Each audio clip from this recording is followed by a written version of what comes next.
सही बोला ये बात कि कोई भी ऐसा प्रोडक्ट नहीं बना होगा जो कि ब्लड को प्यूरिफाई कर सके। ये सही कह रहे हैं कि कोई ऐसी मशीन नहीं है, कोई ऐसा नहीं है जिसकी वजह से पानी वाटर दे के या फिर अपन उसको ऑर्गन को निकाल के साफ करके वापस डाल दे। ऐसा कोई प्रोडक्ट या कोई भी चीज नहीं बनी है जो पूरी तरीके से ब्लड को प्यूरिफाई कर सके। लेकिन टियान्स के पास ये प्रोडक्ट भी है, यानी हम बहुत लकी हैं। एक तरीके से हम कह सकते हैं कि हम लोग बहुत ही लकी हैं कि हमारे पास ऐसा प्रोडक्ट भी है जो कि ब्लड को प्यूरिफाई कर सकता है। अब ब्लड को प्यूरिफाई करने की बात को लेकर हम लोग इतना एक्साइटेड क्यों है या फिर हम इस चीज को लेकर इतना खुश क्यों है? क्योंकि जितनी भी प्रॉब्लम्स होती हैं, जितनी भी डिजीजेस होती हैं, वो ब्लड की वजह से ही होती है। यानी ब्लड अगर अनप्योर है या फिर उसमें ऑक्सीजन की सप्लाई कंप्लीट नहीं है, पूरी तरीके से नहीं हो पा रही है, या फिर उसमें कोई फ्री रेडिकल्स है या कोई वेस्ट मटेरियल है, जो भी ब्लड का इश्यू है जिसकी वजह से ही सारी डिजीज होती है। क्या आप लोग एग्री हो? मुझे लगता है सारे लोग एग्री हैं, क्योंकि ब्लड की जो डिजीज है, जो भी अपनी बॉडी में डिजीज है, वो ब्लड की अनप्योर होने की वजह से ही होती है। तो आपको पता लगा कि बहुत खुश हो गए कि ओपीसी विटामिन ई से भी 50 टाइम्स मोर पावरफुल है। यानी ये विटामिन ई क्या होता है? एंटीऑक्सीडेंट होता है। मैं आगे बात करूंगी कि एंटीऑक्सीडेंट क्या होते हैं, फ्री रेडिकल्स क्या होते हैं, इनके बारे में भी आपको बताऊंगी। तो ये ओपीसी से भी विटामिन ई से 50 टाइम्स पावरफुल होता है ओपीसी। तो ओपीसी क्या है? एक तरीके से ब्लड प्यूरिफायर है। कैसे? क्योंकि ये होता है एंटीऑक्सीडेंट। तो एंटीऑक्सीडेंट की जरूरत क्यों पड़ी? क्या होता है एंटीऑक्सीडेंट? तो उससे पहले हमें जानना पड़ेगा कि फ्री रेडिकल्स क्या होते हैं। एक्चुअली एंटीऑक्सीडेंट होता है जो कि फ्री रेडिकल्स को खत्म करने वाला होता है, उनको रिमूव करने वाला होता है। अब फ्री रेडिकल्स क्या होते हैं? तो फ्री रेडिकल्स होते हैं वो हमारी बॉडी में अनपेयर इलेक्ट्रॉन्स होते हैं। मीन्स ये कि अनपेयर इलेक्ट्रॉन्स होते हैं। अगर अपन नॉर्मल लैंग्वेज में ये समझें कि अनपेयर इलेक्ट्रॉन्स होते हैं, उनमें बहुत ज्यादा एबिलिटी होती है कि वो किसी दूसरे मॉलिक्यूल के साथ रिएक्ट कर सकता है। रिएक्ट करने की जो इस प्रोसेस का है उसी को ऑक्सीडेशन बोलते हैं, और उसी ऑक्सीडेशन को रोकने का काम करता है एंटीऑक्सीडेंट। यानी आप समझ रहे होंगे एक तरीके से ओपीसी फ्री रेडिकल्स को ब्लड से रिमूव करता है। ओके, तो अगर ब्लड से और क्या क्या करता है? ब्लड के साथ फ्री रेडिकल्स को हटाता है, यस। साथ ही जो ब्लड वेसल्स है उनको स्ट्रॉन्ग करता है। ऑक्सीजन की सप्लाई है उसको और अच्छे तरीके से करता है, इंप्रूव करता है, और वेस्ट मटेरियल्स को ब्लड से हटाता है।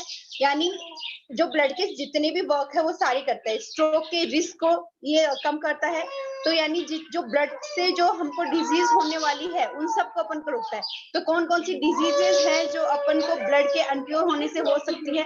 सबसे पहले तो हम ये लेते हैं कि जो अपना डाइजेशन है उसको इम्प्रूव करता है। साथ ही साथ जो हार्ट की है, ज्यादा अपनी प्रॉब्लम्स जो ब्लड के इन्फ्योर होने से होती है, हार्ट की प्रॉब्लम होती है, तो ये हेल्दी हार्ट रखता है। जो एबनॉर्मल हार्ट बीट है उसको नॉर्मल बनाता है। कितने लोगों की जो हार्ट बीट है वो बहुत बड़ी भी होती है, बढ़ जाती है, एबनॉर्मल होती है, क्या कम होती है, तो उसको सही करने में या इम्प्रूव करने में ओपीसी हेल्प करता है। ये कितनी बड़ी बात है। ना कोई सर्जरी, ना कोई ऑपरेशन, कुछ भी नहीं। आप किसी भी आपको कोई भी ज्यादा रिस्क नहीं लेना पड़ रहा है, कुछ भी नहीं करना पड़ रहा है, और आपका ब्लड प्यूरिफाई हो रहा है। आपकी जो हार्ट बीट्स वगैरह वो नॉर्मल हो रही है। आप जानते हो ये जैसे आर्टरीज में है क्लॉगिंग हो गई, उसको रिमूव करने में ये हेल्प करता है। कोलेस्ट्रॉल है उसको रिमूव करने में ये हेल्प करता है। एक तरीके से अपन ये बोल सकते हैं कि ये बहुत ही मतलब बिना सर्जरी के, बिना स्टंट डाले हुए ये अपने हार्ट को प्यूरिफाई कर रहा है। एक तरीके से अपन ये बोल सकते हैं।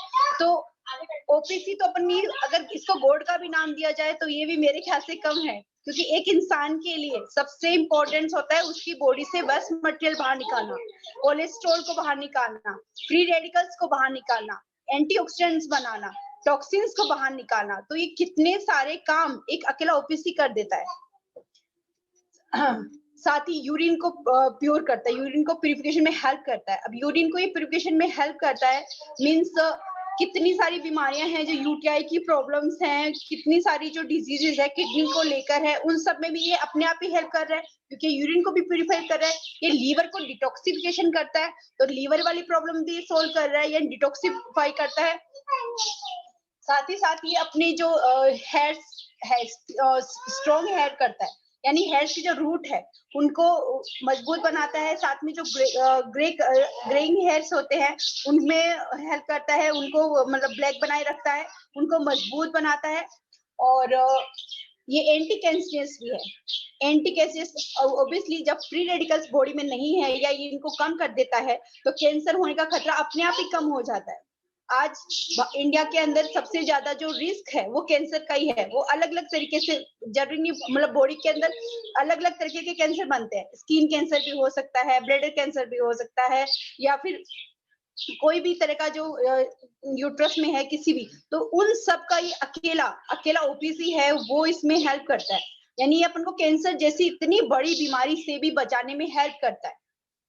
सेंट्रल नर्वस सिस्टम की जितनी भी प्रॉब्लम्स है उनमें ये हेल्प करता है, एल्जाइमर में ये हेल्प करता है। अगर इसके बारे में बताना चाहो उतना कम है, मतलब कितनी सारी बीमारी आप काउंट करते रह जाओगे, लेकिन आपके जो डिजीजेस के नाम है शायद खत्म नहीं हो पाएंगे। मैं भी शायद सारा नहीं बताऊं, लेकिन इसके बहुत सारे हैं। कॉन्स्टिपेशन को ये खत्म कर देता है। सबसे बड़ी जो अपनी प्रॉब्लम स्टार्ट होती है वो कॉन्स्टिपेशन की वजह से स्टार्ट होती है। अगर किसी भी नॉर्मल या हेल्दी, उसको लगता है मैं हेल्दी हूँ, पर उसको कॉन्स्टिपेशन है तो वो हेल्दी नहीं हो सकता। क्यों?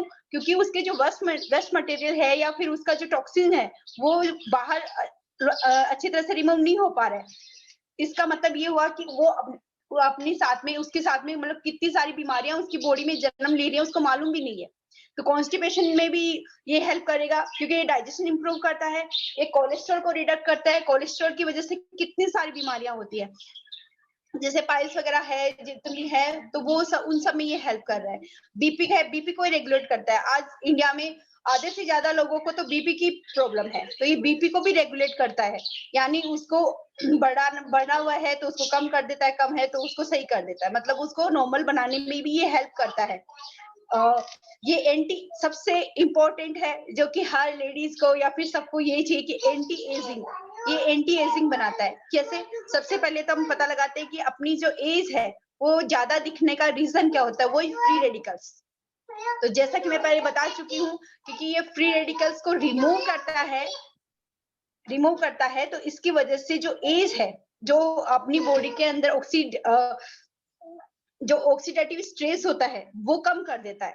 इसकी वजह से जो एज है वो दिखाई नहीं देती। कुछ लोग की एज है वो हमें पता नहीं चल पाती। क्यों? उसका रीजन यही है कि वो अपनी बॉडी को डिटॉक्सिफाई करते हैं, जिसकी वजह से उनकी एज है वो हमें उनकी रियल एज से हमें कम दिखाई देती है। तो अगर आप भी चाहते हैं कि आप अपनी एज में, जितनी आप एज है उससे आप 10 ईयर्स कम लगो, तो वैसे ही आपको ओपीसी यूज करना चाहिए, क्योंकि ये स्किन को रिंकल फ्री भी बनाता है, बिना कोई सर्जरी के, बिना कोई ऑपरेशन के, बिना कुछ करे हुए ये आपकी स्किन को रिंकल फ्री बनाता है, आपकी स्किन को शाइनी बनाता है, और साथ ही यूवी प्रोटेक्ट है। यूवी प्रोटेक्शन के लिए अपन ऊपर से सनस्क्रीन वगैरह यूज करते हैं, बट ओपीसी है वो अपने अंदर ब्लड को प्यूरिफाई करता है, जिस वजह से ये अपनी जो ब्लड है उसको यूवी प्रोटेक्ट भी करता है। कितनी बड़ी बात है! यूवी प्रोटेक्शन मतलब स्किन के कैंसर से अपन को बचाता है, स्किन टाइटनिंग में हेल्प करता है, स्किन की इलास्टिसिटी बना के रखता है, ऐसे बहुत सारे काम करता है। साथ ही साथ जिनकी बॉडी में फ्री रेडिकल्स ज्यादा बनते हैं, जैसे कि जो स्मोकिंग रेगुलर करते हैं, जो अल्कोहल का कंजप्शन बहुत ज्यादा करते हैं, उनकी बॉडी में फ्री रेडिकल्स बहुत ज्यादा होते हैं। इसीलिए तो वो अपनी एज से पहले ही बहुत एज लगने लगते हैं। तो अगर ओपीसी का यूज किया जाए तो वो उससे उनको भी बहुत इसमें हेल्प मिलती है। साथ ही साथ ये जैसे कि स्वेलिंग्स होती है बॉडी के अंदर, जैसे एडिमा टिश्यू है पैरों वाला, जिसमें जो स्वेलिंग आ जाती है, किसी भी रीजन से आ सकती है स्वेलिंग, चाहे आपने साल्ट का इंटेक ज्यादा कर लिया हो, आप बहुत देर तक खड़े रहे हो, या फिर आपके कोई इंजरी हो गई हो, किसी भी रीजन से स्वेलिंग हो सकती है। लेकिन ओपीसी जैसे बॉडी में कोई जैसे टॉक्सिन है, बॉडी के अंदर ज्यादा टॉक्सिन है, उसकी वजह से भी स्वेलिंग होती है, तो उसकी स्वेलिंग को ये ओपीसी आराम से आपको उसमें बहुत ज्यादा हेल्प करता है। कई बार जैसे एक मेरी खुद की सिस्टर है, तो उसको स्वेलिंग में इतनी ज्यादा प्रॉब्लम है, उसको मतलब वो काफी डॉक्टर को दिखा चुकी है, तो मैंने उसको ओपीसी सजेस्ट किया है। तो अगर वो ओपीसी लेती है तो मुझे मालूम है कि उसका ये पूरा मतलब जो भी है खत्म हो जाएगा। उसको पकड़ भी नहीं आ रहा कि ये स्वेलिंग कहाँ है, किस रीजन से उसको स्वेलिंग हो रही है। और मैंने ओपीसी है वो मेरे हस्बैंड को भी दिया है, क्योंकि उनका कोलेस्ट्रॉल ज्यादा बढ़ा हुआ है, तो उनको बहुत ही रिलीफ मिला है इसके अंदर। वो खुद बोल रहे हैं कि मुझे इसकी पाउडर, इस ओपीसी कैप्सूल की वजह से बहुत ही आराम मिल रहा है।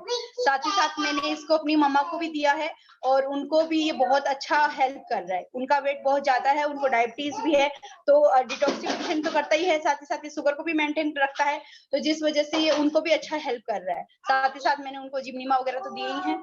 और इस तरीके से अपनी बॉडी में जैसे स्किन का हो, ब्लड का हो, स्वेलिंग्स का हो, ये काफी काफी सारा चीजों को इसमें करने में अपनी हेल्प करता है। तो एक तरीके से जैसे ऐसे बोल सकते हैं कि पूरी बॉडी को ही अच्छे से क्लीन कर देता है। जैसे कि क्लीनिंग बहुत जरूरी होती है, आप जानते हो, तो ये अपनी बॉडी की क्लीनिंग करने में हेल्प करता है। तो इसने लीवर को, लंग्स को, किडनी को और हार्ट को, सेंट्रल नर्वस सिस्टम को, सबको अच्छे से, यूरिन इन्फेक्शन है उसके लिए भी ठीक है, बढ़िया है। सबको मतलब ये सब में इतनी हेल्प करता है।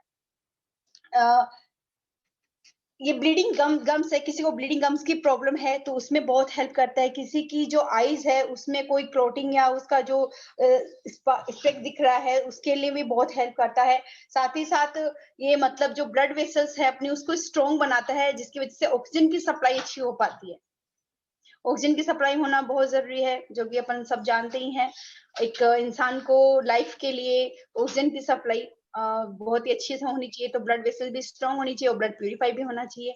तो वैसे तो मैं ओपीसी के बारे में सब कुछ बता चुकी हूँ, और मुझे बताते हुए बहुत अच्छा भी लगा कि मैंने इसके बारे में इतना कुछ बताया है। और थैंक यू सो मच